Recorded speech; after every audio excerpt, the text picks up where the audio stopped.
ময়দানে মাহশারে আমল নামাটা কিতাবটা যখন আপনার হাতে আল্লাহ তুলে দেবে, বলবে তুমি নিজেই যথেষ্ট, জান্নাতে যাবে না জাহান্নামে যাবে। আমি আমার ইমান থেকে কথা বলছি, কারো দিকে না তাকিয়ে এবার নিজের দিকে আয়াতের সাথে মিলিয়ে বলেন তো, এখনই যদি মারা যান আর এই বইটা যদি আপনার সামনে তুলে ধরে বলে, বল হামজা তুই এইটা পড়ে যা, জান্নাতে যাবি না জাহান্নামে যাবি। কাবা শরীফ যখন তাওয়াফ করে মানুষ, আমি 16 সালে গিয়েছিলাম, গত বছরও গিয়েছি। বাস্তবতায় যেটা দেখলাম, ষষ্ঠ চক্করে মানুষ একটা দোয়া পড়ে আল্লাহর কাছে, আল্লাহুম্মা ইন্না আলাইয়া হুকুকান ফীমা বাইনি ওয়া বাইনিকা। কাবার সামনে নিয়ে বলে, রব্বুল আলামিন তুমি আমার মালিক, আমি তোমার গোলাম, তোমার ভেতরে আমার ভেতরে বহুদিন পাওনা আছে। আমি বান্দা হিসাবে, দাস হিসাবে, গোলাম হিসাবে যা যা পাবো তুমি সেই বীর্য থেকে শুরু করে হামজা বানিয়ে সব দিয়ে দিয়েছো। আমি উল্লেখ করার মতো কিছু ছিলাম না। হাল আতা আলাল ইনসানি হিনুম মিনাদ দাহরি লাম ইয়াকুন শাইআম মাযকুরা। মানুষ কি একটু চিন্তা করে না যে জন্মের আগে, এ পৃথিবীতে আসার আগে উল্লেখ করব এমন কোনো বিষয় লোকটা ছিল না। আজকে সভাপতির নামের নিচে দেখলাম লেখা বিশিষ্ট ব্যবসায়ী আলহাজ নুরুজ্জামান মুন্সি, কত সুন্দর নাম দিয়ে পেছনে ডিগ্রি লাগিয়ে দিয়েছে, উনি এই কাজ করি খায়। বয়স যদি এখন 60 বছর হয়, 61 বছর আগে এই নাম গন্ধ পৃথিবীর মানুষ জানতো? বলেন বলেন। শুধু এতটুকুই না, বাবার বীর্য যখন মায়ের রেহেমের ভেতরে দ্রুত গতিতে পাস হয়, আল্লাহ পাক বলেন ওই দিকেও একটু তাকাও। ফালিয়ানজুরিল ইনসানু মিম্মা খুলিকা মিম্মা ইন দাফিকিন ইয়াখরুজু মিন বাইনিস সুলবি ওয়াত তারাইব। মানুষকে নজর করে দেখে না কি জিনিস দিয়ে তাকে বানালাম।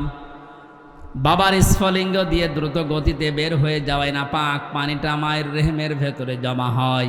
এই যে সলবন এবং তারাইব দিয়েছেন আল্লাহ। সলবন বলা হয় বাবার লজ্জাস্থান, তারাইব বলা হয় মায়ের লজ্জাস্থানকে। এই দুইটা শব্দ আমি তাফসিরের ভেতরে ব্যাখ্যায় পেয়েছি। আল্লাহ বাবার ক্ষেত্রে 1 বচন দিয়েছেন, মায়ের ক্ষেত্রে বহু বচন দিয়েছেন। কেন দিলেন? তাফসিরে তাবারি মুফাসসিরে আয়াতের এই সলবন আর তারাইবের ব্যাখ্যা করতে গিয়ে লিখেছেন, পৃথিবীতে মানুষকে নিয়ে আসতে বাবার চাইতে মায়ের কমপক্ষে 3 গুণ কষ্ট বেশি হয়। এই যে এখানে যত পুরুষ মানুষ আছি আমরা, সর্বোচ্চ 45 ইউনিট কষ্ট যদি আমাদের শরীরের ভেতরে কেউ এনে দেয়, আমি সঙ্গে সঙ্গে মারা যাব, আর সহ্য করতে পারবো না। বিজ্ঞান জানিয়েছে পৃথিবীতে হামজাকে দুনিয়ায় আনতে তার মায়ের কমপক্ষে 57 ইউনিট কষ্ট সহ্য করা লেগেছে। 45 আসলে আমরা মারা যাব, অথচ উনি সহ্য করেছিলেন 57 ইউনিট। প্রতিটি জিনিস পরিমাপ করার একটা যন্ত্র আছে, কষ্ট মাপ দেওয়ার জন্য একটা যন্ত্র আছে, এটা ইউনিট দিয়ে মাপা লাগে। এই যে এই প্যান্ডেলটা যদি আপনাকে আমি মাপ দিতে বলি, দাড়ি পাল্লায় তুলে দেবেন কি দিয়ে? ফিতা লাগবে, গজ লাগবে, টেপ বলেন, এটা দিয়ে মাপতে দিলে আপনি মাপতে পারবেন এটা কয় গজ। পৃথিবীতে প্রতিটি জিনিস মাপার আলাদা আলাদা যন্ত্র আছে না নেই? কষ্ট মাপার জন্যে 45 থেকে 57 আপনি হিসাব করেন। এতগুলো কষ্ট সহ্য করার পরেও শুধু শেষ করেননি। সূরা হাক্কাত 15, 16, 17, 18 এই আয়াতগুলোর তাফসিরে পেয়েছি, হামালাতুহু উম্মুহু কুরহা ওয়া ওয়াদাআতুহু কুরহা ওয়া হামলুহু ওয়া ফিসালুহু সালাসুনা শাহরা ইলা আখিরি আয়া। আল্লাহ পাক বলেন তোর মা তোকে কষ্টের পরে কষ্ট সহ্য করে পেটে বহন করেছে, শুধু এতটুকু শেষ করেনি, ডেলিভারির যে কষ্টটা এটাও সহ্য করেছে, এতটুকুও শেষ করেনি, 2 থেকে 2.5 বছর পর্যন্ত বুকের দুধ খাওয়িয়েছে।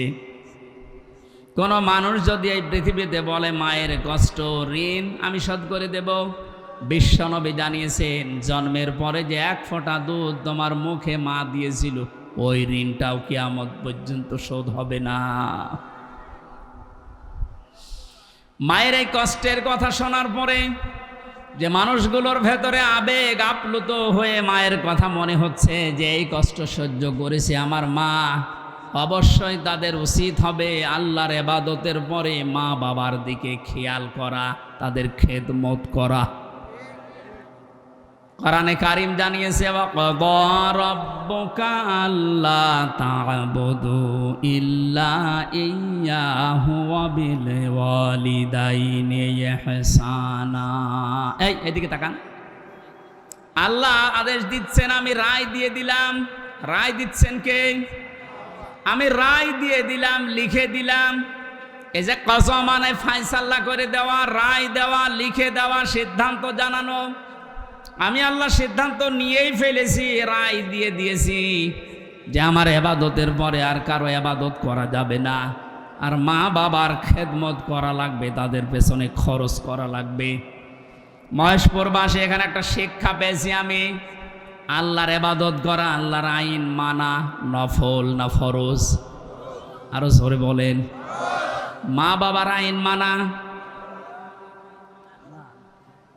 আপনি আলেন, আপনি কথা বলবেন না।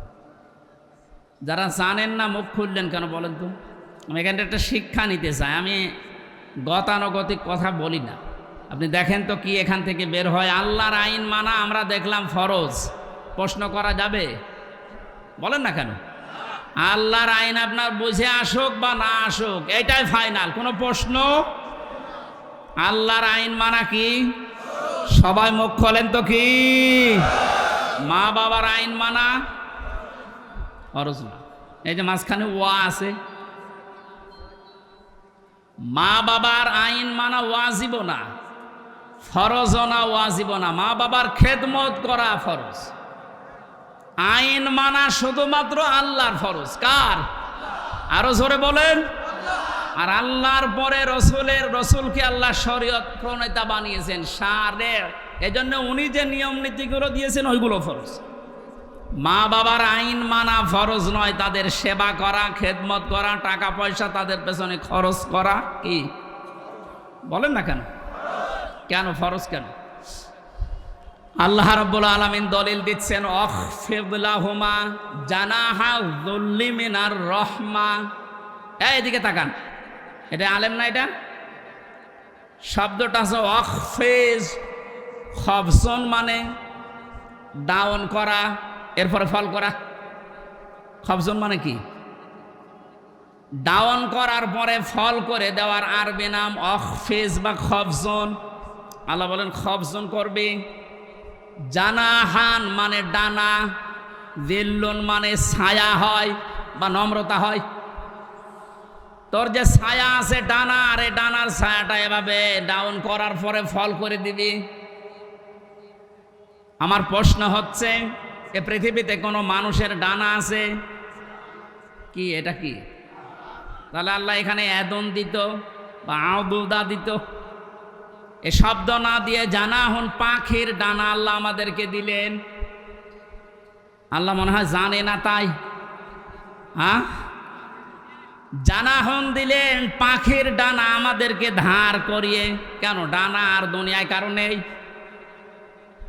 পৃথিবীতে আর ডানা কারো আছে না নেই? কিসের আছে?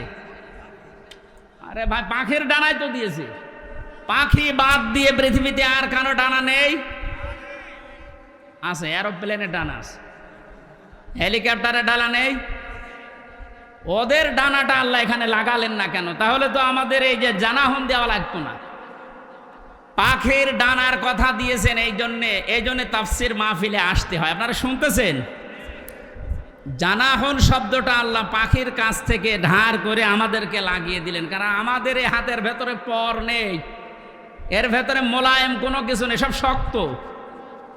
পালক আছে, পর আছে, মোলায়েম করার কোনো কিছু নেই, এটা শক্ত।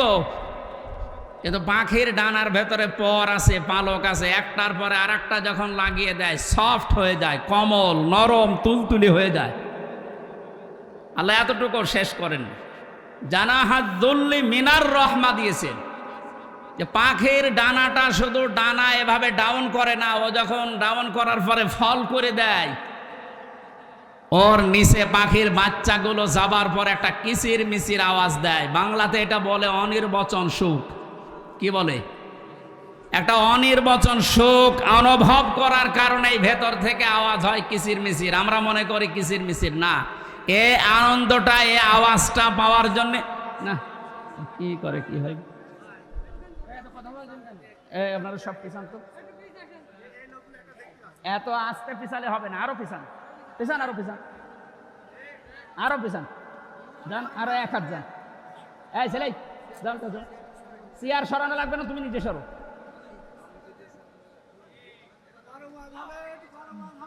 কথা বোঝার কোনো ই নেই। তাফসিরুল কোরআন মাহফিলে আমি আর কি করছি, কথা বোঝার চেষ্টা করেন ভাই।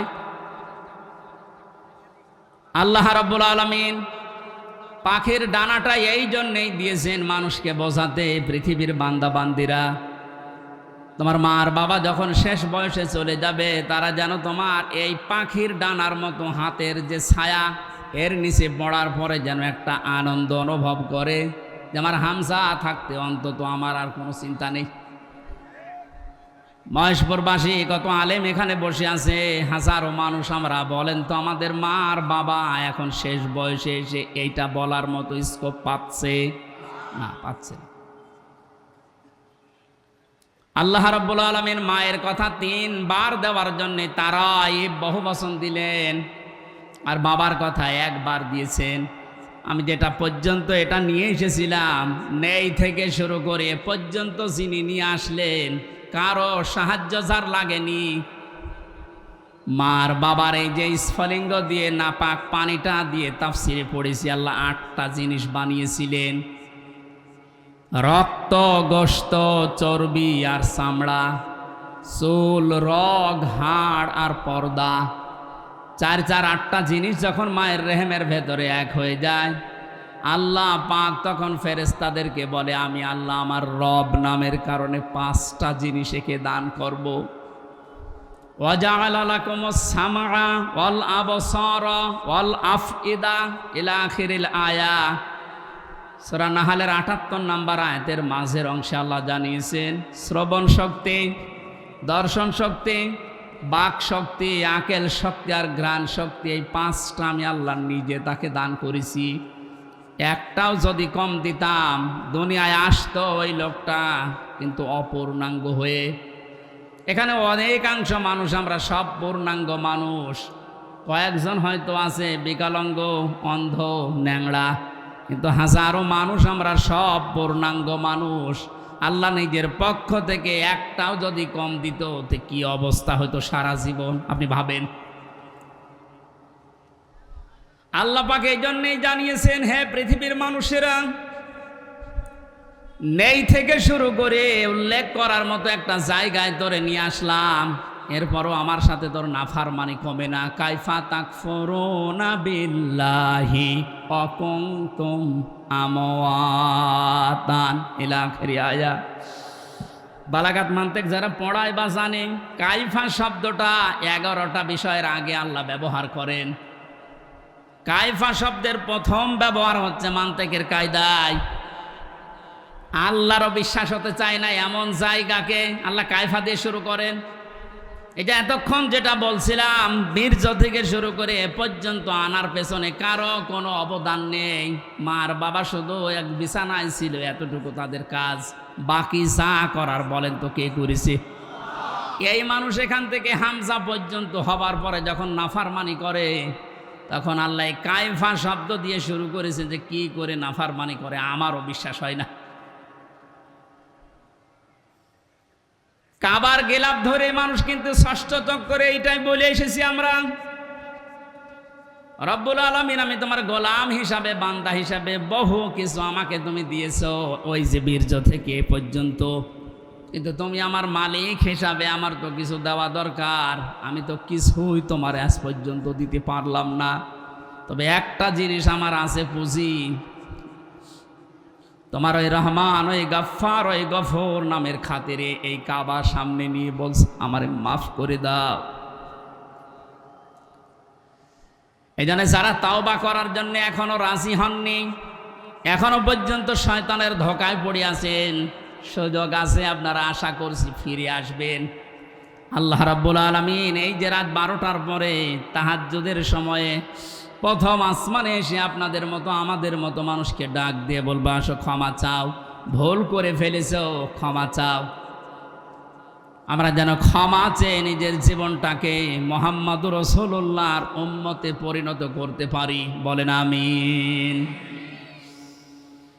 মহেশপুরবাসী বান্দা যখন এটা পড়তে পড়তে কিছুক্ষণ যাবার পরে দেখবে না লজ্জা লাগে, পড়ার মতো না, আল্লাহ পাক বলবেন না পড়া লাগবে। আমার তো ওই দিবসের কথা মনে হয়ে এখন আফসোস হচ্ছে, আল্লাহ আমি কি সত্যি পড়তে পারবো? আমার এই 24 সালের এটা আগস্ট মাস, যদি আল্লাহ বলে প্রথম তারিখ পর্যন্ত তোরে মাফ করে দিলাম, চা তোর কোনো হিসাব নেই, শুধুমাত্র এই যে 17 তারিখ আজকে, এই 17 দিনের হিসাব দিয়ে জান্নাতে চলে যা। যত মানুষ এখানে আপনারা আছেন বুকে হাত দিয়ে বলেন তো 17 দিনের হিসাব এখনো জোগাড় করা সম্ভব হয়নি। অথচ যে হাদিস পড়েছিলাম নবীজি বলেন মা তাজালু কদামা বানি আদম আবদি ইয়াউমাল কিয়ামাতি হাত্তা ইসালান খামসিন। কিয়ামতের এই কঠিন ময়দানে প্রতিটি মানুষকে আল্লাহ তার নিজের সামনে দাঁড় করাবেন, প্রত্যেককেই 5টা করে প্রশ্নের উত্তর জিজ্ঞাসা করবে। 5টা প্রশ্নের সঠিক জবাব দেওয়া ছাড়া কেউ সামনেও যেতে পারবে না, পেছনেও যেতে পারবে না, জায়গায় দাঁড়িয়ে থাকবে। শুধু মাইক ফাটিয়ে টেবিল ফাটিয়ে ফেলেন না, নিজের সাথে মিলান তো। জালেমদের কথা তো বাদই দিলাম, আমরা যারা মজলুম আছি তারা নিজেদের দিকে এই 5টা বিষয় একটু মিলাই। গোজামিল দিয়ে উত্তর দিলে হবে না, নকল করে গোপালগঞ্জের মতো পাশ করে চাকরি পেলে হচ্ছে না। আমরা A+ পাওয়ার পরও আমাদেরকে দেয় না, আর ওরা 2.5 পেয়ে চাকরি পেয়ে যাচ্ছে। কত দুর্নীতি হয়েছে আপনি এবার টের পাচ্ছেন। বাস্তবতায় মিলিয়েছেন আপনি একবারও যে এই লোকটা নিজে আল্লাহর সামনে দাঁড়িয়ে আছে? আপনি নিজে মনে করেন দাঁড়িয়ে যখন আছে, আল্লাহ জিজ্ঞাসা করছেন আওনানু উমরিহি ফিমা আফনা, হামজা বলো তো দেখি একটা জীবন দিয়েছিলাম 60 বছরের, এই 60 বছরে কি করলে? জবাব সঠিকটা দাও। 2 নম্বরের বিষয় আল্লাহ দিয়েছেন যুবকদের বিষয়, এবং সাবাবিহি ফিমা আবলা, একটা যৌবনকাল দিয়েছিলাম। 15 থেকে শুরু করে 45 বছরে যে বিশাল একটা যৌবনকাল, এটা কোন কোন কাজে লাগিয়েছে বলো? আর যেহেতু যুবকদের কারণে দেশটা স্বাধীন হয়ে গেল, এই যুবকগুলো নাই পার পেয়ে যাচ্ছে। আমরা যারা যুবক আছি স্বাধীন দেশে এখনো পর্যন্ত পরিবর্তন হচ্ছে না, কি জবাব দেব বলেন? আমার কিন্তু 60 বছরের ভেতরে যৌবনকালটা ছিল। আল্লাহ আলাদা করে যৌবনকালের কথা নবীজি বললেন কেন? এই কারণেই জানিয়েছে, কারণ যুবকদের দ্বারাই সব কিছু পরিবর্ধন করা সম্ভব, যেটা আমরা দেখতে পেলাম। এই যুবকদেরকে আমি আজকে এই মাহফিলে আহ্বান জানাই। শুধু এইটাই না, যেহেতু পরিবর্তন হওয়া আরম্ভ হয়েছে, সংস্কার হওয়া শুরু হয়ে গেছে, আগামীর বাংলাদেশকে ইসলামের হাতে তুলে দিয়ে আপনারা ক্ষান্ত হবেন। যুবকরা যদি ইচ্ছা করে এটা করা সম্ভব কিনা বলেন তো?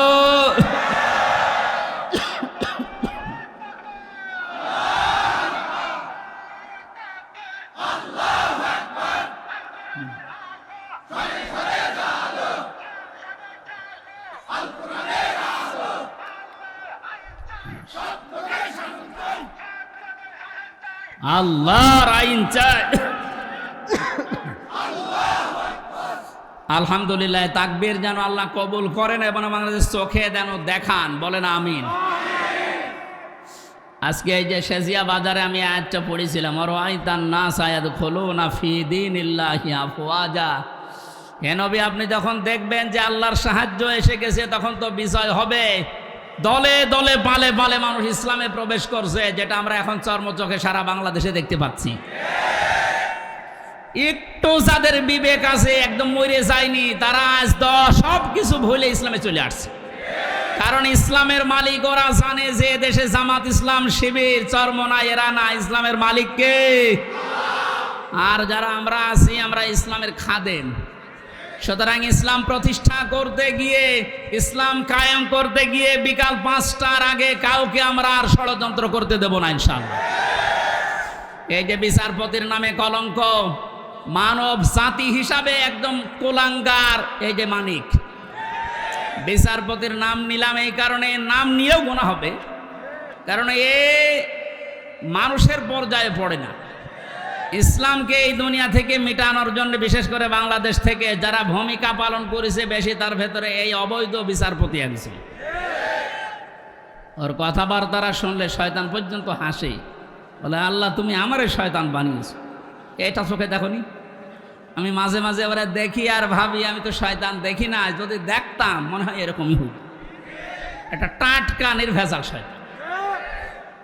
সুতরাং এরকম শয়তানের অনুসারী যারা আছেন, তুরিন আফরোজ থেকে বহু শয়তানকে 15 বছর দেখলাম। এখন ইসলামের যে উর্বর ভূমি বাংলাদেশে হচ্ছে, চলছে, কায়েম হওয়ার পথে, বাধা দিতে আসলে কিন্তু বিকাল 5টার আগে কোনো ছাড় নেই।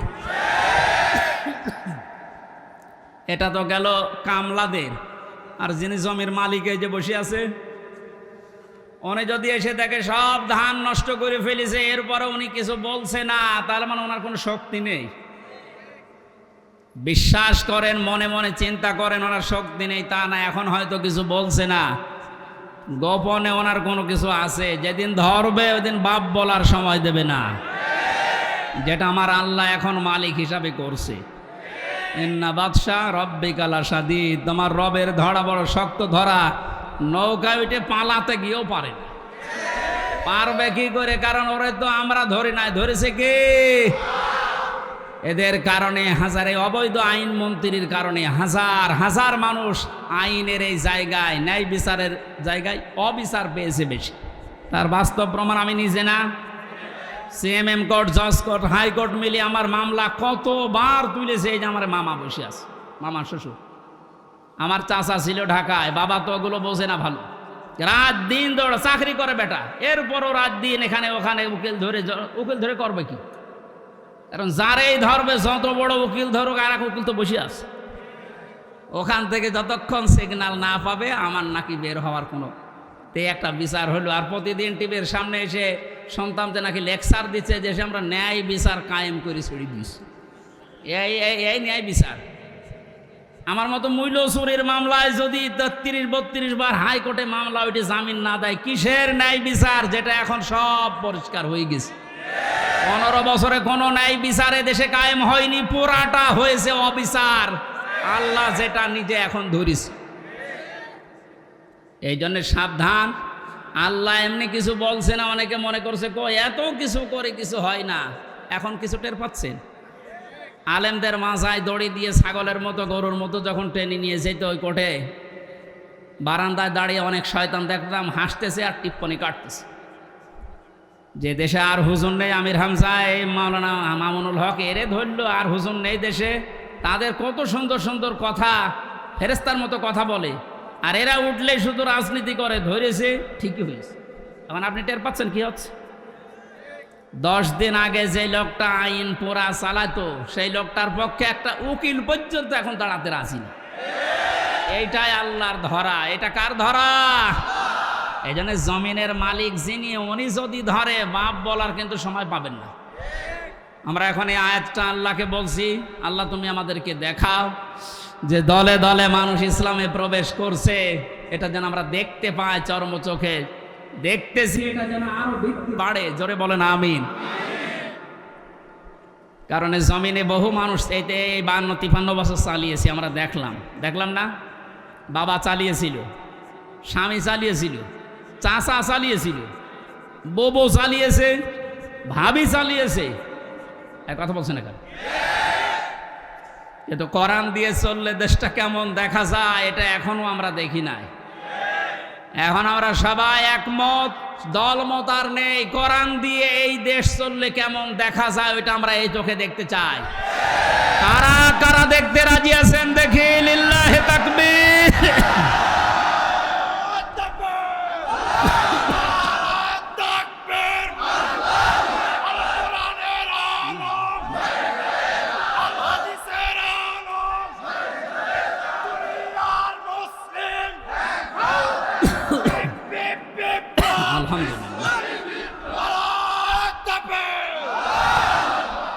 এই জন্য কোরআনের খাদেম আমরা যারা এখানে বসে আছি আমাদের কোনো টেনশন নেই। কায়েম হলেও এদেশে ভালো, না হলেও আমার কোনো লস নেই। আমার বেতন আছে বিকাল 5টায়, তার নাম জান্নাত, ওটা আল্লাহ আমাকে দেবেই। কারণ বিকাল 5টা পর্যন্ত জমিটা একটু দেখে শুনে রাখতে পারলে উনি যেমন বেতন দেবে, আল্লাহ আমাদেরকে জমিনে কাজ করার জন্য বেতন দিতে পারে না? ওই বেতন পাওয়ার আশায় আছে। কিয়ামতের ভয়াবহতার কথা আজকের তেলাওয়াতকৃত আয়াতগুলোতে ছিল। যেহেতু আমরা বলেছিলাম 1 ঘন্টা, এই জন্য খুব তাড়াতাড়ি করছি, সামারাইজ করছি। আল্লাহ রাব্বুল আলামিন সূরা হাক্কাত 52টা আয়াত দিয়েছেন। কিয়ামতের যে ভয়াবহ দৃশ্য এগুলো আল্লাহ তুলে ধরেছেন প্রথম থেকে। পুরাটা তাফসীর করতে গেলে অনেক সময় লাগবে। সামনে আরও 2টা মাহফিলে এলাকায় আছে, আমরা ওখানে ধারাবাহিকভাবে বলবো ইনশাল্লাহ। আজকে খুব কম সময় নিচ্ছি। হাক্কাতের 19 থেকে শুরু করে যতটুকু পারা যায়।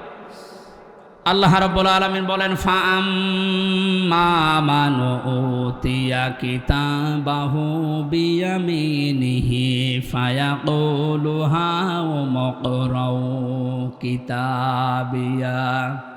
কিছু তথ্য আছে, নতুন আলেমরা যারা, জ্ঞানী মানুষ যারা, ভালো করে শুনবেন। আল্লাহ পাক বলেন কিয়ামতের কঠিন ময়দানে যেদিন বিচার শুরু হবে, ফাকাইফা তাত্তাকুনা ইন কাফারতুম ইয়াওমা ইয়াজআলুল ওয়িলদানা শিবা। এত কঠিন ভয়ঙ্কর সালসালা অবস্থা তৈরি করব, যুবক মানুষ বুড়ো হয়ে যাবে। ও বাংলার মুসলমানেরা, 8টা বছর যে লোকটা আয়না ঘরে ছিল আজকে দেখতে পেলাম। এই যে ব্যারিস্টার আরমান, যুবক বয়সের যে ছবি, 8 বছরে তার অবস্থান কোথায় গিয়ে দাঁড়িয়েছে আপনি তাকান।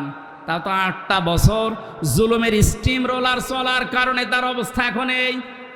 অথচ আল্লাহ জানিয়েছেন কিয়ামতে এমন ভয়াবহ অবস্থা তৈরি করব, দৃশ্য দেখেই মানুষ সঙ্গে সঙ্গে যুবক মানুষ বুড়ো হয়ে যাবে। ওনার বুড়ো হতে সময় লেগেছে 8 বছর, কিয়ামতে আমার বুড়ো হতে সময় লাগবে কয়দিন? মুহূর্তের ভেতরে চোখের পলক পড়তে বুড়ো হয়ে যাবে মানে যুবক মানুষ। কি অবস্থা হবে এবার ভাবেন। ইয়াউমা ইয়াফিরুল মারউ মিন আখি, প্রথমেই পালাবে মানুষ দেখলেই তার আপন ভাই থেকে। ওয়া উম্মিহি ওয়া আবি, তার মায়ের কাছ থেকে, বাবার কাছ থেকে। ওয়া ফাসিলাতিহি আল্লাতী তুবি, আল্লাহ পাক বলেন তার জ্ঞাতি গোষ্ঠী, তাকে যারা আশ্রয় দিত, এই মানুষগুলো পালাতে থাকবে।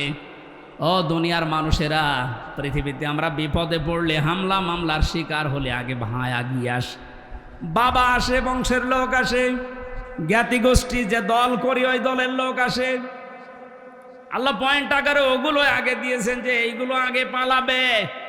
একটা বারের জন্য আপনার বিবেকে নাড়া দেয় না যে এইগুলো যদি পালায়? যারা ধোকা দিয়ে অনেককে 15 বছর বোকা বানিয়ে রেখেছিল, পীরের নামে হাজার হাজার লক্ষ লক্ষ ভণ্ড বেরিয়ে, যে কোনো চিন্তা নেই আমরা আছি, ওরা আগে পালাবে। আমরা বিবেককে একটু রায় দেয় না যে মা যদি পালায়, বাবা যদি বলে না আমি বিয়ে করিনি, সন্তান পাবো কোথায়? আমার তো এই আয়াত পড়ার পর বিশ্বাস হয় লক্ষ কোটি পীরেরা বলবে আল্লাহ দুনিয়া আমি পীরই ছিলাম, মুরিদ পাবো কোথায়? এই জন্য কোনো ভণ্ডের উপরে আশা আকাঙ্ক্ষা ভরসা না করে নিজের কাজের দিকে ভরসা করেন। আল্লাহ বলেন তোকে পড়তে দেব, পড়, ধরে আমল নামাটা পড়। ফায়াকুলু হাউমুকরাউ কিতাবিয়া ইন্নী যানানতু আন্নী মুলাকিন হিসাবিয়া। কিতাবটা হাতে নিয়ে পড়তে আরম্ভ করবে। আর বলবে অবশ্যই আমি এটা বিশ্বাস করে চলতাম যে আমাকে একদিন আল্লাহর দরবারে এভাবে হিসাব দেওয়া লাগবে। শুধু এই আয়াতটাই মানুষের জীবন পরিবর্তন করে দিতে পারে। কষ্ট হচ্ছে আপনাদের? আয়াতটার তাফসিরে আমি তাবারিতে পড়েছি, খলিফাতুল মুসলিমিন হযরত ওমর রাদিয়াল্লাহু তাআলা আনহু তার সন্তানটাকে একবার ভর্তি করলেন মাদ্রাসায়। হোসাইন রাদিয়াল্লাহু তাআলা আনহু ওই সময় প্রধান বিচারপতি হযরতে আলীর সন্তান, তিনিও মাদ্রাসায় পড়তে বলে কলম ফেলে দিচ্ছিলেন, বলে তুলে দাও তুলে দাও তুলে দাও। 3 বার তুলে দেওয়ার পরে প্রধান মন্ত্রীর ছেলে এজন্য একটু রাগ হয়ে গেছে, ডাক দিয়ে বলে কলম ফেলে দিতে বলো, বারবার আমারে তুলতে বলো, আমি খাদেম তোমার চাকর। হযরতে হোসাইন বলে ফেলেছেন তুমি শুধু চাকর না, তুমি চাকরের বাচ্চা, খাদেমের বাচ্চা। খাদেম বাড়িতে যে আব্বাকে বলছে আব্বা আমি আর পড়বো না, কেন? আমাকে গালি দিয়েছে, ছোট করেছে আমার বন্ধুদের মাঝে, তুমি বিচার করো হোসাইনের। আজকে না, জমার দিন বিচার হবে। খুতবা দিচ্ছিলেন হযরত ওমর, ডাক দিয়ে বললেন হোসাইন এখানে আসো। বলে হ্যাঁ সামনে আসো। তুমি আমার এই সন্তানকে গালি দিয়েছ, খাদেমের বাচ্চা খাদেম বলে অপমান করেছ। হযরতে হোসাইন বললেন হ্যাঁ আমি বলেছি। তিনি বলেন কেন বললেন? হযরতে হোসাইন ওখান থেকে দাঁড়িয়ে বলে খলিফা বুকে হাত দিয়ে বলেন তো আপনি কি আমার নানার খাদেম ছিলেন না? হযরত ওমরের কথা বন্ধ হয়ে গেছে, চোখের পানি ফেলে বলে আমি তো খাদেম ছিলাম, এভাবে তো ভাবি নাই। আমি যে খাদেম ছিলাম এটা তো আমি তো জানি। তুমি কি লিখে দিতে পারবে যে আমি নবীর খাদেম ছিলাম তোমার নানার? হ্যাঁ কাগজ নিয়ে আসেন। খেজুর পাতা নিয়ে এসেছে, লিখে দিলেন এই ওমর আমার নানার খাদেম ছিল, আমি দেখেছি, এতে হোসাইন ইবনে আলী, সই করে দিলাম। কাগজটা হাতে নিয়ে হযরত ওমর বলেন নবীর সাহাবীরা বিচার হয়ে গেছে। ছোট মানুষ আব্দুল্লাহ ও তো বোঝে না, বলে কি বিচার করলে বাবা? তুমি তো এখনো মারধর শুরু করনি। হযরত ওমর বলে সন্তান যে বিচার করেছে এটা দুনিয়া না, মরণের পরও কাজে লাগবে। আমি এমনি জনান্তু আন্নি মুলাকিন হিসাবিয়া, আমি বিশ্বাস করে দুনিয়ায় চলি যে আমাকে হিসাবের মুখোমুখি হওয়া লাগবে। আমি ওমর 26 বছর বয়সে মুসলমান হয়েছি, বাকি এই কয় বছর ইবাদত বন্দেগী চাই করলাম, হিসাব দিতে পারবো কিনা জানি না। মারা যাওয়ার পরে কাগজটা আমার কাফনের ভেতরে দিয়ে দিও। আল্লাহ যখন আমাকে তার সামনে তুলে ডাক দিয়ে বলবে হিসাব দাও, জীবনে কিছুই যদি কবুল না হয় এই কাগজটা আল্লাহকে দেখিয়ে বলবো রব্বুল আলামিন তুমি আমার জীবনের কিছু যদি পছন্দ না করো, তোমার ভালো না লাগে, কাগজটার দিকে তাকাও, তোমার নবীর নাতি লিখে দিয়েছে আমি নবীর খাদেম ছিলাম, এ ওসিলাই হলেও তুমি আমারে মাফ করে দাও। জবাব দেওয়া, হিসাব দেওয়া কিয়ামতের ময়দান, এটা তাদের কোন পর্যায়ে ছিল? তারা কি বিশ্বাস করত হিসাবিয়া? আর আমরা কোথায় আছি? আল্লাহ পাক বলেন হিসাব বড় কঠিন জিনিস, এজন্য আমার নবী পর্যন্ত প্রতিদিন 100 বার করে দোয়া করতো, আল্লাহুম্মা ইন্না আলাইয়া হিসাবা ইয়াসিরা, হে আল্লাহ তুমি আর চাই করো আমার হিসাবটা সহজ করে দিও। নবীজি মাঝে মাঝে বলতেন সাহাবীরা আল্লাহর দয়া ছাড়া হিসাব দিয়ে কেউ জান্নাতে যেতে পারবে না। সাহাবীরা বলেন হুজুর আপনি? বিশ্বনবী বলেন আমারও সম্ভব না আল্লাহর দয়া ছাড়া হিসাব দিয়ে জান্নাতে যাওয়া। বাংলার মুসলমানেরা যারা আগে পেছনের সব অপরাধ আল্লাহ মাফ করে দিয়েছে, এই মানুষটা যদি 100 বার হিসাবের বিষয়ে চিন্তা করে 24 ঘন্টায়, আমাদের কতবার হিসাব আসা দরকার। যে হিসাবটা যত বেশি আসবে এই দেশ থেকে দুর্নীতি তত বেশি পালাবে। আজ এক একটা মন্ত্রী, এক একটা নেতার ঘরে যত টাকা যত স্বর্ণ পাওয়া যাচ্ছে, এর একটাই কারণ, এরা কোনো দিন বিশ্বাস করে না যে আর একটা জায়গা আছে যেখানে হিসাব দেওয়া লাগবে।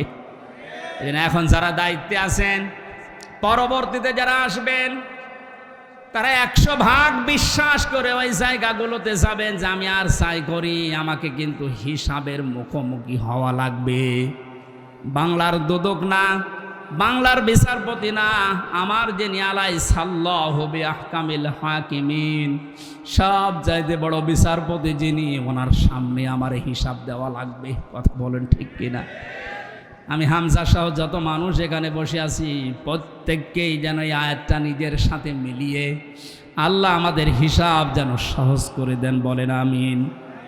ফাওয়া ফি ঈশাতির রাদিয়া, এই লোকটাকে আল্লাহ সন্তোষজনক জীবন দান করবেন। এদিকে তাকান এবার, যে তথ্যটা বলার জন্য এতক্ষণ পর্যন্ত এদিকে ওদিকে আমি ছড়িয়েছিলাম, এইবার সে পর্যন্ত এসেছি, আলেমদেরকে বলছি ফাহুয়া ফি ঈশাতির রাদিয়া, আল্লাহ পাক বলেন তাকে সন্তোষজনক জীবন দান করব। সন্তোষজনক জীবন কি? ফি জান্নাতিন আলিয়া, সুউচ্চ মাকাম জান্নাত যেটা, ওখানে আল্লাহ তাকে পৌঁছিয়ে দেবেন। কুতুফুহা দানিয়া, যার ফলগুলো হাতের নাগালে এসে নাড়াচাড়া করবে। কুলু ওয়াশরাবু হানিয়াম বিমা আসলাফতুম ফিল আইয়ামিল খালিয়া, আল্লাহর পক্ষ থেকে ঘোষণা আসবে, খাও, পান করো, মন মতো খাও। কারণ এই খাবারগুলো তোমাদেরকে জালেমরা দুনিয়ায় খেতে দেয়নি, এরকম আরামে জালেমরা থাকতে দেয়নি। 15 বছর অনেকে এই বাংলাদেশে নিজের স্ত্রীর কাছে রাখতে পারে নাই, নিজের ঘরে মাথা দিয়ে ঘুমাবে পারে নাই। এই কথা বলে না কেন? আম বাগানে, বাঁশ বাগানে, এমনকি ধানের ক্ষেতের ভেতরে মশারি টাঙিয়ে 15 বছর কাটিয়েছে এমন মানুষ ওই দেশে আছে। আল্লাহ পাক যেন তাদেরকে হাত ধরে ধরে বলছে, কুলু ওয়াশরাবু হানিয়া বিমা আসলাফতুম ফিল আইয়ামিল খালিয়া, এতদিন যা খেতে পারোনি এখন মন মতো খাও। আমার মনে হয় সেই সময় আমাদের সামনে এসে গেছে। আল্লাহ যেন আমাদের আয়াতটা জীবনের সাথে মিলিয়ে দেন। বলেন আমিন। সন্তোষজনক এই জীবনে যাবার আগে যে বিষয়গুলো আল্লাহ সামনে নিয়ে এসেছিলেন, তার 1 নম্বরে ফাআম্মা মান সাকুলাত মাওয়াজিনুহু ফাহুয়া ফি ঈশাতির রাদিয়া, মানুষকে আল্লাহ মাপ দেবেন মিজানের পাল্লায়। কিসের পাল্লায়? জবান খোলেন। মিজান মানে না, মিজান মানে মানদণ্ড। মিজানের পাল্লায় আল্লাহ মাপ দেবেন মানে মানদণ্ড সামনে নিয়ে আসবেন। হাইকোর্টের সামনে দেখেন একটা দাড়ি পাল্লা দেওয়া আছে, এ দাড়ি পাল্লায় ওজন দেয় কি? ওটা ন্যায় বিচারের মানদণ্ড। সরকারে দেশের মানুষকে বোঝাতে চায় সারা দেশে অবিচার হতে পারে, এই হাইকোর্টে আসলে দাড়ি পাল্লার মতো ন্যায় বিচার বাবা। দুইটাই সমান না, একটাকে একটু এদিক ওদিকে আছে, একেবারে সমান সমান দেখবেন। আজকে এই ভোলটা ভাঙা লাগবে। আমার যতটুকু ধারণা, আমি লেখাপড়া করে যা পেয়েছি, এই ভোলটা যদি বাংলার জমিনে আজ ভেঙে যায়, হাজার হাজার মানুষ সঙ্গে সঙ্গে উল্টিয়ে যাবে। দেখেন তো আপনি মেলাতে পারেন কিনা।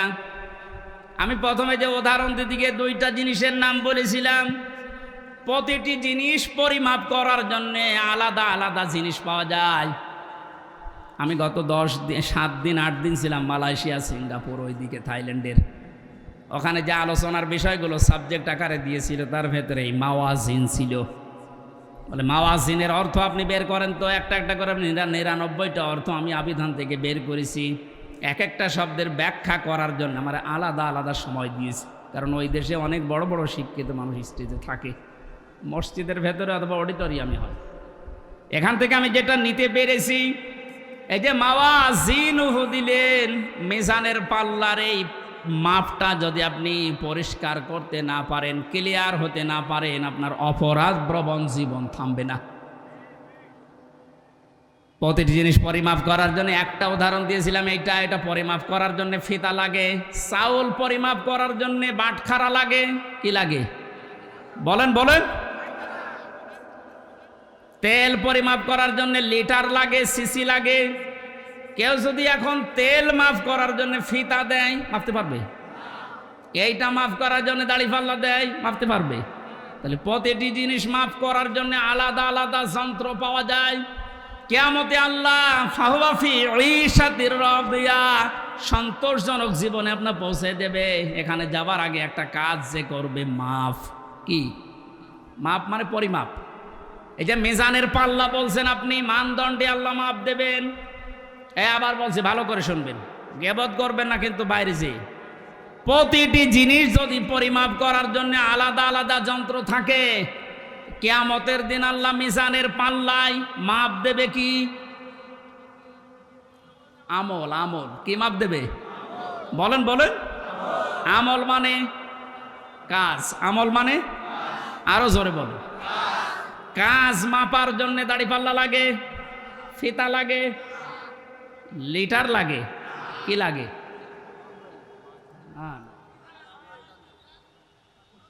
কে বলেছে না? কি ছাত্র ক্লাস করাচ্ছে আল্লাহ জানে। এটার জন্যই তো আসতে হয়।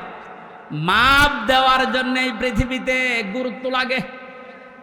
কাজ যদি কেউ মাপতে চায় যে আমি কাজ মাপবো, কেজি দিয়ে মাপা যাবে যে কয় কেজি কাজ। আপনি কি ধরনের বিশ্বাস করেন কিয়ামতে আল্লাহ এইদিকে আমল তুলে দেবে আর এদিকে বদ আমল? আমল মানে কাজ, কাজ কি 5 কেজি হয়? কি বুঝেছেন এতদিন? আল্লাহ মাপ দেবে কি? আমল। আমল এটা ক্লাস চলছে, জবাব দেন তো ছাত্রের মতো। আমল মানে বাংলায়, আমল মানে বাংলায়, আবার বলেন আমল মানে বাংলায়, আরবিতে আমল, আরবিতে, ইংরেজিতে ওয়ার্ক। জিনিস সবই এক, জিনিস সবই কি? এ মাথায় যেটা আছে এটার এই দেশের নাম চুল। আপনি পাকিস্তানে চুল কেটে দেন, কিয়ামতের আগে কাটবে না। তো জিনিস তো একই, নাম বিভিন্ন দেশে বিভিন্ন জিনিস, নাম এক না? জিনিস কি এক না দুই? আমল, ওয়ার্ক, কাজ সব এক। সাধারণ জ্ঞানে আমরা বুঝলাম যেটা মাফ করার জন্য দাড়ি পাল্লা, এই সিসি, লিটার, কেজি লাগে না। এটা মাপতে হলে গুরুত্ব লাগে।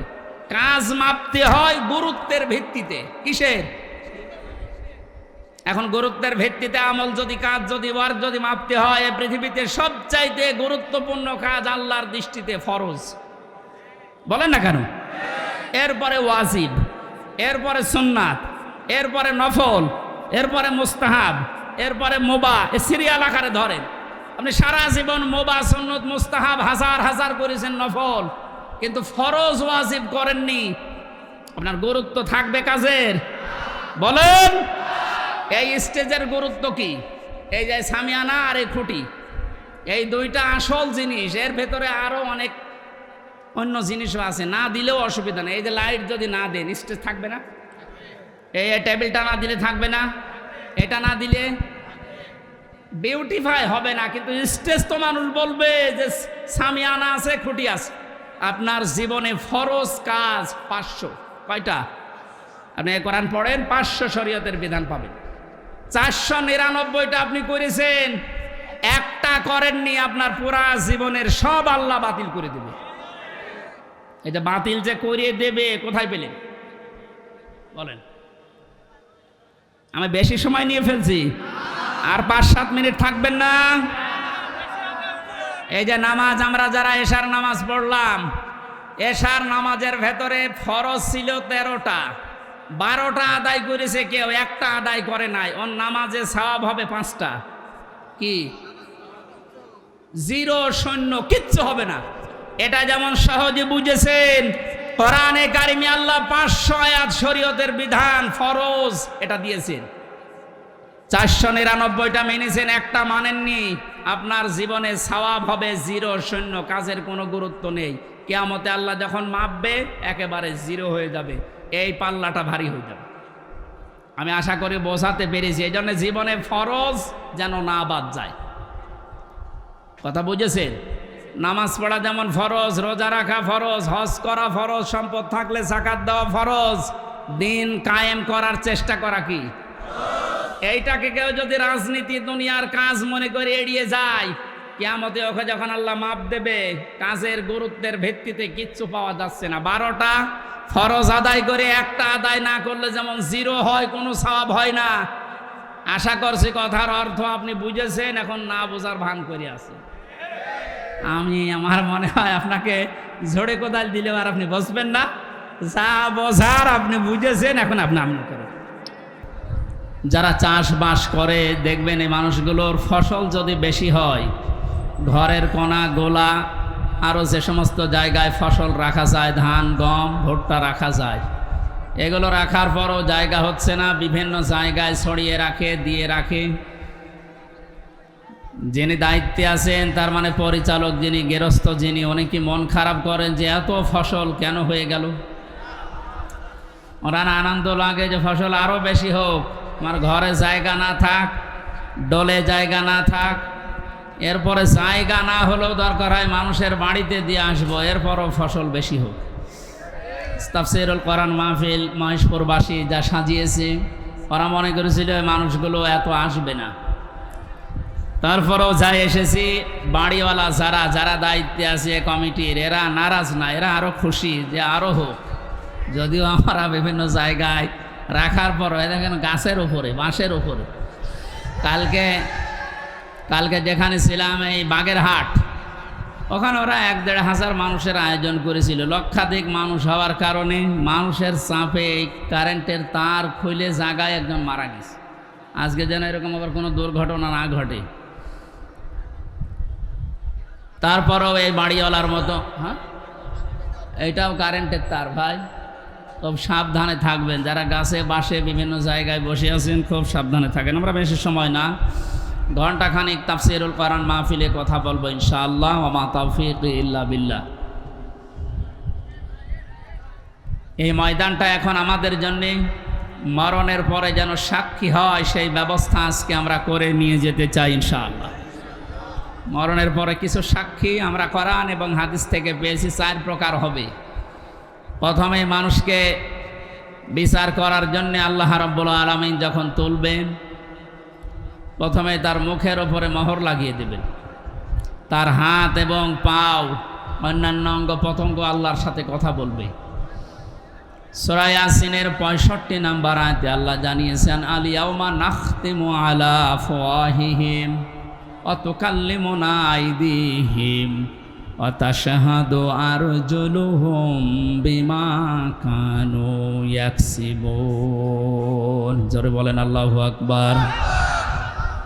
আল্লাহ পাক বলেন, আজকের এই দিনে তোমার মুখ আমি সেলাই করে দিলাম, মুখে মোহর লাগিয়ে দিলাম, তোমার হাত এবং পা অন্যাঙ্গ পতঙ্গগুলো আমি আল্লাহর কাছে তোমার বিরুদ্ধে পক্ষে সাক্ষী দেবে। এই জন্য এই সাক্ষীটা আমরা যেন ঠিক রাখি। আমাদের হাত, আমাদের পা, অঙ্গ প্রত্যঙ্গ যেন কিয়ামতে ময়দানে মহাশারে আমাদের বিরুদ্ধে চলে না যায়। এমন এমন কাজে হাত দিয়ে করা দরকার, এমন এমন কাজে পা দিয়ে করা দরকার, কিয়ামতে যেন এটা আমার পক্ষে দাঁড়িয়ে সাক্ষী দিয়ে আমাকে জান্নাত পর্যন্ত পৌঁছিয়ে দেয়। এই যে আইদিহিম, তোমাদের হাত, এই হাত মানে শুধু এই হাত না, তাফসীরের ভাষায় এসেছে হাত মানে ক্ষমতার হাত। এই 17 বছর ক্ষমতার হাত যারা অন্যায়ভাবে ব্যবহার করলেন বিভিন্ন চেয়ারে বসে, আপনি বলেন তো কি জবাব দেবেন কিয়ামতে আপনার এই হাত দিয়ে? আপনার মুখ তো থাকবে বন্ধ, কথা বলতে পারবেন না, আপনার এই হাত আপনার বিপক্ষে চলে যাবে। এই জন্য আপনার জন্য আমাদের আফসোস হচ্ছে, আপনি এই 17 বছর জুলুম করার কারণে শুধু নিজের ক্ষতি করেননি, নিজের শরীর পর্যন্ত ক্ষতিগ্রস্ত করবেন, আপনার হাতও আপনার বিপক্ষে যাবে। প্রভাব প্রতিপত্তির হাত আছে। এলাকায় অনেকের ক্ষমতা ছিল না, কিন্তু প্রভাব প্রতিপত্তি ছিল। টাকা পয়সা, জমি জায়গা, অর্থ সম্পদের মালিক হওয়ার কারণে এগুলো জুলুমের পক্ষে কাজে লাগিয়ে মাজলুমকে আরও যেন জুলুম করা যায় সেভাবে ব্যবহার করেছিলেন। নিজের সাথে আপনি মিলান। তাফসীর মাহফিলে এসেছেন, অন্তত কিছু নিয়ে যান। আপনার মনের পরিবর্তন যদি কোরআন ঘটাতে না পারে, যেহেতু কিয়ামত পর্যন্ত হেদায়েতের বাণী নিয়ে আর কোনো কিতাব আল্লাহ পাঠাবেন না, সুতরাং এর কথা শুনে আপনাকে হেদায়েত পাওয়া লাগবে। আল্লাহ যেন আপনাকে পরিবর্তন হওয়ার তৌফিক দান করেন, আমিন। এরপরে যে সমস্ত হাতের কথা আছে, এমনকি শরীরের এই হাতও এর ভেতরে আছে। এই হাত দিয়ে আমরা এমন কোনো কাজ এখন থেকে মরণ পর্যন্ত আর না করি যেন আমার বিপক্ষে গিয়ে আমাকে আবার জাহান্নামে নিয়ে যায়। 2 নম্বরে ওয়ারজুলুহুম বিমা কানু ইয়াকসিবুন দিয়েছেন। আল্লাহ রাব্বুল আলামিন পায়ের কথা জানিয়েছেন। পা দিয়ে মানুষ শক্তিশালী কাজগুলো করে বেশি আমরা দেখি। এই পৃথিবীতে ইসলাম ধ্বংস করার জন্যে, ইসলামকে উৎখাত করার জন্যে এক শ্রেণীর মানুষ এখনও বিভিন্ন লাইনে শক্তি খাটিয়ে যাচ্ছে। এজন্য আমাদের পা, আমাদের হাত আমরা পক্ষে রাখি, আল্লাহর পক্ষে, কোরআনের পক্ষে, মানবতার পক্ষে। আল্লাহ তুমি তৌফিক দিও, আমিন। দ্বিতীয় নম্বরে সাক্ষী হয়ে দাঁড়াবে আপনার এই দুই কাঁধের ওপরে যারা আছে এরা। আল্লাহ পাক জানিয়েছেন কিরামান কাতিবিন ইয়ালামুনা মা তাফআলুন। সম্মানিত দুইজন লেখক তোমাদের সাথে আমি আল্লাহ দিয়েছি, এরা সব সময় তোমাদের ভালো মন্দ লিখতে আছে। সুতরাং এই সাক্ষীটা আরো কঠিন। এই যে দুইটা সাক্ষী 24 ঘন্টা আমাদের কাঁধের ওপরে বসে লিখতেছে।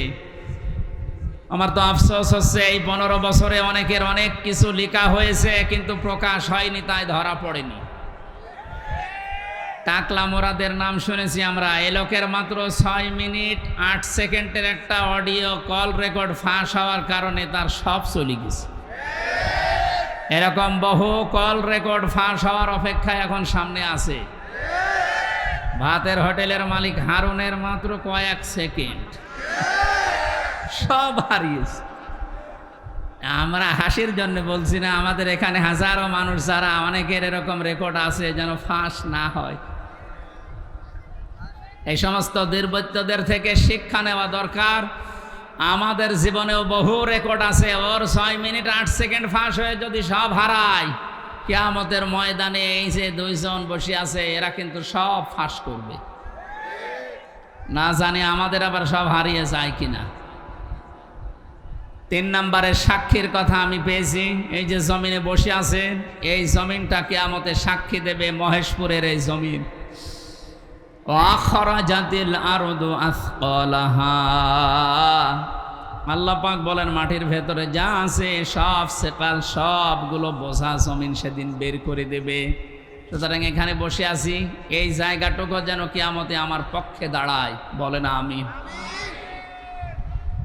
এরপরের সাক্ষী হচ্ছে আল্লাহ আমার আমল নামা, যেটা আজকের তেলাওয়াতকৃত আয়াত দিয়ে আমরা যেটা আরম্ভ করবো ইনশাআল্লাহ। সূরা বানি ইসরাইলের 14-15 নম্বর আয়াত আল্লাহ জানিয়েছে, ইকরা কিতাবাকা কাফা বিনাফসিকা আল-ইয়াওমা আলাইকা হাসিবা।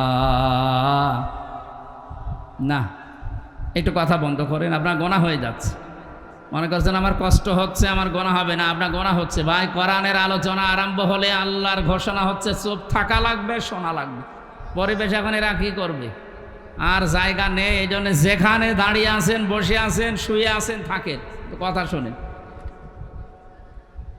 আবার বলছি চুপ করেন, কথা বলা যাবে না ভাই। মোবাইলে রেকর্ড হচ্ছে, ওটা কালকে আপনি ইন্টারনেট থেকে নামিয়ে নেবেন, দেখতে পারবেন। আর পরে যারা দেখতে পাননি, আমি এখানে বসে থাকবো, দেখে তারপর বাড়ি যাবো। কি বলবো আর করেন, এই কথা কানে আসলে আমি হারিয়ে ফেলবো। কথা বন্ধ করেন। এমনিতে 3 বছর জেলে থাকার কারণে অনেক কিছু হারিয়ে গেছে, অনেক কিছু আমি হারিয়ে ফেলেছি। কারণ আগে যা মুখস্থ করতাম 10 মিনিটে, এখন 10 দিনেও হচ্ছে না। কারণ ওরা এমন এমন খাবার খাওয়ায়, ওগুলো খেলে মানুষের ভেতরে কলকব্জা সব নষ্ট হয়ে যায়। আমি অনেক কিছু হারিয়েছি, আর হারাতে চাই না। আপনারা একটু আমাকে সুযোগ করে দিন কোরআনের কথাগুলো বলার। কথা বলবেন না, যাই করেন কথা বলবেন, ইশারায় করবেন। আমল নামাটা হাতে দিয়ে আল্লাহ পাক বলবেন পড়ো, লোকটা পড়তে থাকবে। আল্লাহ জানিয়ে দেবেন এইটাই তোমার হিসাবের জন্য যথেষ্ট, আর কিচ্ছু লাগবে না। জান্নাতে যাবে না জাহান্নামে যাবে, এই আমল নামাটা যেটা ফেরেশতা লিখেছিল এইটাই বলে দেবে। আল্লাহর বান্দা ওইটা হাতে নিয়ে পড়া আরম্ভ করবে। কয়েক লাইন পড়ার পরে দেখবে না, এইটা তো জনগণের সামনে পড়া যায় না, লাইনটা বাদ দিয়ে পরের লাইনে চলে যাবে। হাজার হাজার সিসি ক্যামেরা নিয়ে দাঁড়িয়ে আছে ফেরেশতারা। আমি জেলখানায় থাকতে বিশেষ করে আমার আর মামুনুল হক হাফিজাহুল্লাহ, এই 2 জনের ব্যাপারে আলাদা কড়াকড়ি দিয়ে ওরা ক্যামেরা লাগিয়ে দিয়েছিল, যেন কেউ কথা বললে ওইটা ওরা অফিস থেকে দেখতে পারে যে কি কথা বলছে। অথচ আমাদের যে মামলা, আমার তো ছেড়ে রাখার দরকার ছিল জেলখানার ভেতরে। এই ঠুনকো মামলা দিয়ে এত কঠিন কঠিন অবস্থায় নিয়ে গেছে, মানুষ এমনি টেনশনেই হাফ হয়ে যাওয়ার কথা। ফাঁসির কন্ডেম সেলের ভেতরে ওরা রেখেছিল আমারে, অথচ আমারে রাখার দরকার ছিল তো ওয়ার্ডে, যেখানে 70-80 জন মানুষ থাকে, যে এখানে সারাদিন থাকেন, গল্প করেন, নামাজ পড়ান, কোরআনের কথা বলেন, মাগরিবের পরে আপনারে ঘরে তালা লাগিয়ে দেব। 24 ঘন্টা এদিকে 2.5 হাত, এদিকে 3.5 হাত তালা লাগিয়ে দিত, থাক, কোনো যোগাযোগ নেই, যোগাযোগ বিচ্ছিন্ন। এই কঠিন অবস্থায় রাখার কারণে আমি বাস্তবতা একটা জিনিস টের পেয়েছি, কিয়ামতের ময়দানের এই যে আল্লাহ আমল নামাটা হাতে দিয়ে বলবে যখন পড়, এই লাইনটা আসলে যারা এই জুলুমের সাথে সম্পৃক্ত ছিল, ওই জুলুমের কথাটা ওরা পড়তে চাবে না। কোন লজ্জায় পড়বে, হাজার হাজার মানুষ তার সামনে থাকবে। আল্লাহর ফেরেশতারা ডাক দিয়ে বলবে, না আজকে আর ফাঁকি দেওয়ার কোনো রাস্তা নেই, কত ক্যামেরা সামনে, সব ফেরেশতারা দেখছে, পড়ো এই লাইনটাও পড়ো, বিনা কারণে মানুষকে কেন কষ্ট দিয়েছিলে এইটা পড়ে শোনাও। যারা কষ্ট দিলেন এই 17 বছর, হাজার হাজার লক্ষ লক্ষ মানুষকে, আপনার বিবেকের কাছে বলেন তো, আপনি কি পড়তে পারবেন কিয়ামতে ওই লাইন? পারবেন না। এই জন্য তওবা করার সময় যেহেতু এখনো শেষ হয়নি, পশ্চিম দিকে এখনো সূর্য ওঠেনি, আপনি এখনো তওবা করতে পারেন যদি আল্লাহ কবুল করেন। কিন্তু দুঃখজনক হলো সত্য একটা ভয়ঙ্কর তথ্য, আল্লাহু লা ইয়াহদিল কওমাজ জালিমিন, জালেমদেরকে আল্লাহ হেদায়েত দেয় না। আপনার কপালে যে কি আছে, নিজের কপালে আপনি নিজে কোড়াল মেরেছিলেন। যেন আপনার জন্য এখন আমরা যারা মুসলিম, আমাদের আফসোস হচ্ছে যে আপনি কি করলেন, দুনিয়াও শেষ করে দিলেন, আপনার আখিরাত তো ধ্বংস অলরেডি হয়ে গেছে। আপনার থেকে আমরা শিক্ষা নিতে চাই, আমাদের বাকি জীবনে যেন আমরা এমন কোনো কাজ না করি যেটা আমি জনগণের সামনে পড়তে পারবো না, ঠিক আছে? তাহলে এই মাহফিল সাকসেস হবে। তাছাড়া আমি একেবারে হাব্বা জাব্বা দিয়ে স্টেজ সব ভেঙে ফেললাম, কোনো কাজ আছে? বাংলাদেশে ইসলাম কায়েম হয়ে গেল মনে করেন, কিন্তু আমার নাজাত হইল না, লাভ আছে? বলেন না কেন? ইসলাম কায়েম হোক না হোক, আমার চেষ্টা করা লাগবে এই জমিনে। কারণ এই যে ইসলাম, এটা আল্লাহর তৈরি করা, আল্লাহর পাঠানো। আমি ইসলামের মালিক না, আমি ইসলামের খাদেম। আমি ইসলামের কি? এই জমিনটা, এই দেখে মনে হয় 2-3 বিঘা জমিন এখানে পড়ে আছে, এই জমিনের মালিক হচ্ছে ইনি, সভাপতি সাহেব, মুন্সি সাহেব। আমাদের মতো 8-10 জন কামলা, জন, মনীষ, পাট, লেবার যাই বলেন, উনি ভাড়া করিস যে আপনারা সকাল থেকে বিকাল 5টা পর্যন্ত এই জায়গায় ধান লাগান, এই জমিনে বিকাল 5টায় আপনাদের বেতন দিয়ে দেব। বিকাল 5টা বাজতে আর মাত্র 10 মিনিট বাকি আছে। কয় মিনিট? 8-10 জন মস্তান এসেছে মোটরসাইকেল নিয়ে, বড় বড় ছড়ি নিয়ে, সোনার ছেলেরা এখন যেটা ব্যবহার করতো, যেটা এখন পাওয়া যাচ্ছে, এইটা এখন নিয়ে এসে বলছে এ ধান আমরা লাগাতে দেব না, ধান লাগিয়েছেন যা আরো তুলে ফেলবো। আমরা যারা আছি কামলা হিসাবে, যারা কাজ করছি, একেবারে ছেড়ে দিলে হবে? তাহলে বেতন পাওয়া যাবে? ওদেরকে বলবো, ভাই এ জমিনের মালিকও আমরা না, এ ধানের মালিকও আমরা না, আমরা কামলা, আমরা হচ্ছে জন, লেবার যাই বলেন, আমরা খাদেম, কাজ করছি, বিকাল 5টায় বেতন দিয়ে দেবে। এখনো 10 মিনিট বাকি আছে, আপনারা ধান যদি তুলে ফেলতে চান, এ ফসল নষ্ট করতে চান, 10 মিনিট পরে তুলে। অবশ্য ঠিক এইরকম কামলা নেওয়া যায় না? ঠিকই বলিস, কারণ জমি তো আমার না, এ ধানও আমার না, তুলে ফেলেন, আমার অসুবিধা নেই, 10 মিনিট পরে আমার বেতনটা আগে বিকাল 5টায় নিয়ে নি। বিকাল 5টা বাজার আগে কিন্তু এ ধান আমি তুলতে দেব না, যারা 10 জন কামলা আছি। যদি তুলতে চাই, এরপরও মস্তানরা কাটাকাটি হবে না, মারামারি, রক্তপাত, যদি মেরে ফেলা লাগে। কারণ আমার টার্গেট কি? বেতন। টার্গেট কি? ওইটা না হলে আমি পরবর্তী যারা আছে, আমার ছেলে মেয়ে স্ত্রী, এদেরকে খাওয়াবো কি? সুতরাং আমার বেতন হয়ে যাক, এরপরে খাবে। এরপরও যদি তুলে ফেলে মস্তানেরা, আমাদের সাথে মারামারি করে যাই হলো। এখন ওই যে জমির মালিক একজন আছে না, কথা বলে না কেন? আমরা খাদেম যারা আছে, এই খাদেমেরা এদিকে তাকান, আমরা খাদেম না? কার খাদেম? কোরআনের খাদেম। কিসের খাদেম? এই খাদেমদেরকে বলছি শুধু এটা এই 10,000 20,000 মানুষ আমার সামনে তা না, এটা রেকর্ড হচ্ছে, সারা বাংলাদেশ সহ বিশ্বের লক্ষ কোটি মুসলমানেরা শুনছে। 175 কোটি মুসলমানকে খাদেম যারা কোরআনের, আল্লাহর দাস যারা, আমরা আল্লাহর গোলাম যারা, তাদেরকে বলছি জমিনে ইসলাম কায়েম করতেই হবে। এটা ফরজ না, চেষ্টা করি যাওয়া ফরজ। হলে ভালো, না হলেও আমার অসুবিধা নেই, আমার বেতন আছে বিকাল 5টায় জান্নাত। এক কথা বলো না কেন? কিন্তু বিকাল 5টা বাজার আগে, তার মানে জীবনের শেষ দিন, অবুদ রব্বাকা হাত্তা ইয়াতিয়াকাল ইয়াকিন, সূরা হিজরের 99 নম্বর আয়াত। আল্লাহ বলেন ইবাদত করবা আল্লাহর ওই দিন পর্যন্ত যতদিন মরণ না আসে। সুতরাং মৃত্যু আসার আগ পর্যন্ত আমরা যারা খাদেম আছি এ জমিনে আল্লাহর দিন কায়েম করার চেষ্টা চালাবই। বাধা যদি কেউ দিতে আসে, তর্কাতর্কি হবে, এতদিন যেটা হয়েছে, হাতাহাতি হবে, এতদিন যেটা হয়েছে, রক্তপাত হবে, এতদিন যেটা হয়েছে, ফাইনাল এখন শুরু হবে, মেরে ফেলা লাগলে মেরে ফেলবে। এখন আর সাহস কেউ করবে না, এখন আর সাহস করবে না। এই জন্য তো দাড়ি কেটে পালাচ্ছিল। কি আশ্চর্য ইতিহাস তৈরি করে গেল লোকটা। তাহলে বোঝা যাচ্ছে এই দাড়ি, এটা মেকি দাড়ি, মানুষকে ধোকা দিয়ে বোকা বানিয়ে কোটি কোটি টাকার মালিক হয়েছে এই দাড়ি দেখিয়ে। নাম দিয়েছে কি? দরবেশ বাবা। এই যদি হয় দরবেশের অবস্থা, বাকি যেগুলো কিনছে ওদের চরিত্র কি? আমির হোসেন আমন, আমি একটা লোকের ভিডিও দেখলাম, এর চরিত্র এত নিচে নেমেছে আমি এতদিন জানতাম না। সে নাউজুবিল্লাহি মিন যালিক। এদের সর্বোচ্চ নেতার যদি এই অবস্থা হয়, বাকিগুলো যে কোথায় যে টাল হয়ে পড়িয়াস এ আল্লাহ ছাড়া আর কেউ জানে। কয়েকজনের একটু ফাঁস হয় বলে আমরা জানি, ওদের প্রত্যেকের চরিত্র এরকম। বহু মানুষের সাথে মিশে দেখেছি এইটা। একবার চট্টগ্রাম থেকে আসার সময় এক বাসের ড্রাইভার, পেছনে বসেছিলাম, বলছিল এই কথা যে কি বলবো, কিছু বলতেও পারি না, সইতেও পারি না। মাঝে মাঝে যখন বাস চালিয়ে যায় মনে করি ওই রকম কিছু পেলে চাপা আগে ওইটা দেব। কত রাগ একটা মানুষের তৈরি হলে এ কাজ করতে পারে বলেন তো? যদিও হত্যার পক্ষে আমি না, কিন্তু ঝিনাইদহ শহরে একজনের লাশ দেখলাম টাঙিয়ে জুতা দিয়ে পিটাচ্ছে। একটা মানুষকে কত ঘৃণা করলে এ লাশ টাঙিয়ে, তাও উলঙ্গ করে টাঙিয়ে রেখেছে।